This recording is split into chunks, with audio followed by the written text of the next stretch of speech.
Oi, gente! Eu não tava preparada. Tá, vamos lá. 1, 2, 3 e... Oi, Olá. gente! Por que você falou isso? Eu não falou. Vamos falar igual. Tá bom.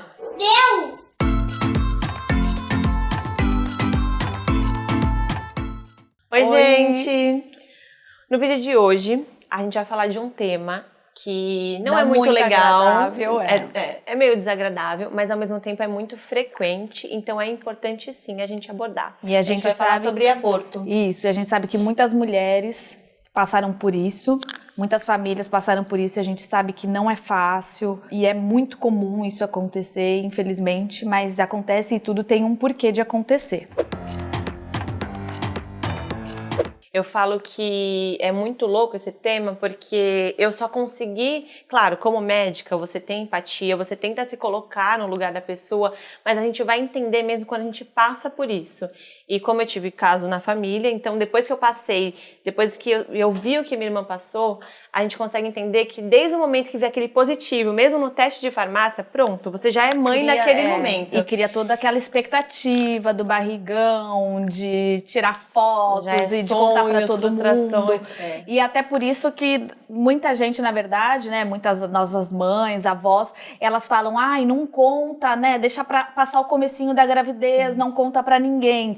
E tem um porquê isso também, tá? É justamente porque a taxa de aborto, ela é uma taxa considerável, cerca de 15 a 20% das gestações. Praticamente 1 em cada 4 mulheres grávidas vão evoluir para um aborto. Isso, basicamente então para vocês verem que é bem comum acontecer e acontece mesmo, a gente vê isso diariamente, a gente que está no plantão, que tem as nossas pacientes, a gente acompanha diariamente essas pacientes. A grande maioria desses abortos ocorrem no primeiro trimestre, né? Nos primeiros 3 meses, aquelas 12 semanas. Vamos falar em meses e em semanas para todo mundo entender, né? Então, essas 12 semanas primeiras são mais cerca de 80%, né, Carol? Desses abortos ocorrem nessas primeiras semanas. A causa do aborto, na grande maioria, a gente também não sabe o que acontece. A grande maioria são alterações cromossomais, mas pode ter alterações hormonais, que são as alterações da tireoide, genéticas, por exemplo. Né? Às vezes, aquele DNA que se formou, aquele embriãozinho que se formou, ele teria alguma síndrome grave,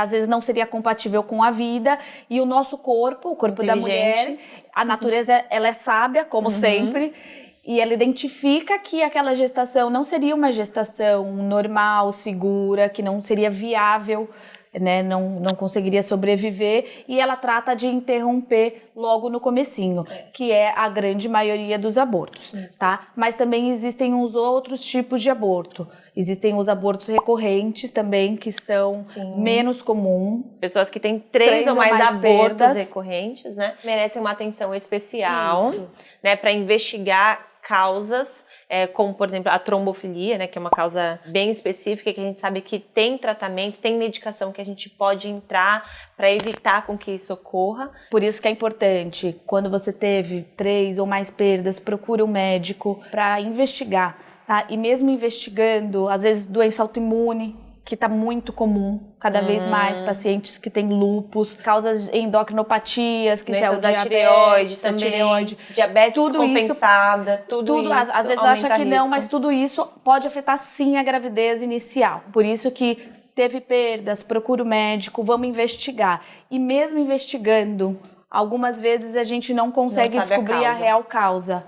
E aí tem uma dificuldade um pouco maior para conseguir o sucesso numa nova gravidez. E cada vez que tem uma perda, a taxa de sucesso de uma gravidez ela vai caindo. Por isso que o quanto antes você se programar, você procurar o seu médico, é fundamental para o sucesso de uma gestação. Fê, e aí, quais são os sinais do aborto? Todo sangramento quer dizer que é um aborto? Vamos lá, boa pergunta. Gente, sangramento. Todo sangramento a gente considera uma ameaça de aborto. Claro que assim, a pessoa tem o diagnóstico, tá, fiz o beta-HCG, tá positiva, eu tô grávida. Sangrei, vou no pronto-socorro. Sangrou, é pronto-socorro pra gente avaliar. Essa é avaliada. O que eu vou fazer? Primeiro, a primeira coisa que o médico vai fazer é descartar outras causas de sangramento no primeiro trimestre, né? Que é a mola, gestação molar, que é a gestação ectópica, que é quando é uma gestação fora do útero, ou realmente uma ameaça de aborto. Fez ultrassonografia, descartou aquelas outras causas, o que a gente tem? Né? Na grande maioria, pode ter um hematoma retrocoriônico, que a gente fala, que é ali onde houve a... E aí saiu um pouquinho do sangue, mas esse sangue já foi controlado. E aí fica aquele hematoma que nem um machucado. Aí fica aquele hematoma que assusta muitas gestantes. A gente atende muita paciente que vem, ai meu Deus, viu um... Às vezes nem tá sangrando, mas e vem, ai meu hematoma. Deus, viu um hematoma, e agora? Calma, tá? Na maioria das vezes isso é reabsorvido e a gravidez ela flui normal, tá? E o sangramento, ele nem sempre quer dizer o aborto.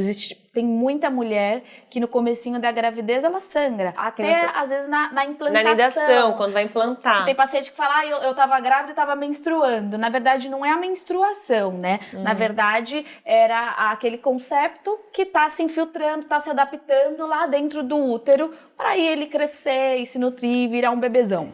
Uma dúvida que todo mundo tem também, em alguns casos a gente acaba dando a progesterona, né? Sim. Que uma das causas de aborto é uma insuficiência lútea, uma insuficiência da progesterona, tá? Que no início da gestação é muito importante para manter o bebê lá, para evoluir a gestação. Então, uma das causas é a deficiência desse hormônio, que a gente pode suplementar com a medicação. Isso. Mas isso é a minoria. A gente até prescreve no geral, mas, gente, isso não vai evitar que evolua para um aborto, tá? Não existe uma medicação, nenhum método que a gente faça que pare, que interrompa essa evolução. Se tiver que evoluir, vai evoluir. Se não, vai evoluir também tudo bem e você vai prosseguir a gestação normalmente, tá? Então não existe uma medicação que corte isso, né? Algumas perguntam, tem uma medicação para cortar o sangramento? Não. Para segurar, não né? Tem, para segurar? Não tem. Não tem. E outra coisa, às vezes no ultrassom, às vezes a paciente é assintomática, ela não sente nada, não queixa de nada, faz um ultrassom e vê que a gestação parou de evoluir, ou seja, o coraçãozinho não tá mais batendo, né? É o que a gente chama de um aborto que tá retido lá dentro.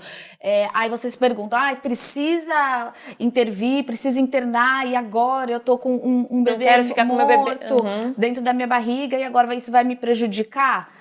A verdade é que a gente pode aguardar, a nossa tendência é sim ter uma conduta cada vez mais expectante, ou seja, menos agressiva para a paciente, evitar a internação, porque como a gente disse, o nosso corpo é muito sábio, né? A natureza ela é perfeita, então ela identifica que parou de evoluir e aí trata de começarem as cólicas, o sangramento, e aí a gente tem um prazo, né, que o médico obstetra pode aguardar o corpo reagir a isso, que são 30 dias. Não deu, não conseguiu eliminar espontaneamente, aí sim a gente interna, faz uma preparação do colo do útero e aí sim a gente opta pela curetagem ou pelo amil, que é a aspiração. Que é uma aspiração que é um método, a gente pode até falar sobre o amil, que é bem legal, e é um método menos invasivo, pensando no que a paciente, ela quer engravidar de novo, então... Pensando nas próximas gestações, agredir menos o endométrio, né, a caminha ali onde vai receber o bebê.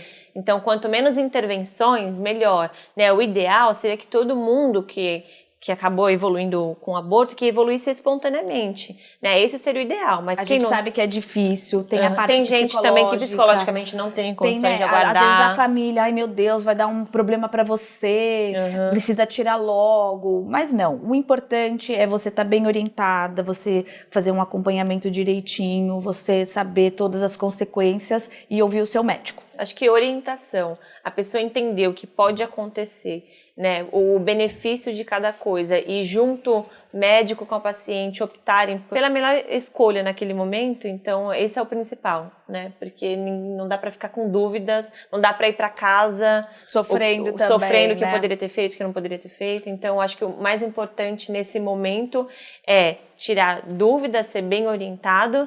E lembrar que, gente... Não sintam-se sozinhas, tá? Exato. A pessoa pode engravidar de novo, se ela for saudável, tem tudo para engravidar. Se descobrir qual é o problema de saúde, vamos tratar, vamos cuidar, para aí a gente ter um sucesso numa próxima gravidez. Bom, vamos investigar, né? E vamos investir no seu sonho, que é um sonho lindo de viver e a gente tá aqui para ajudá-las com isso.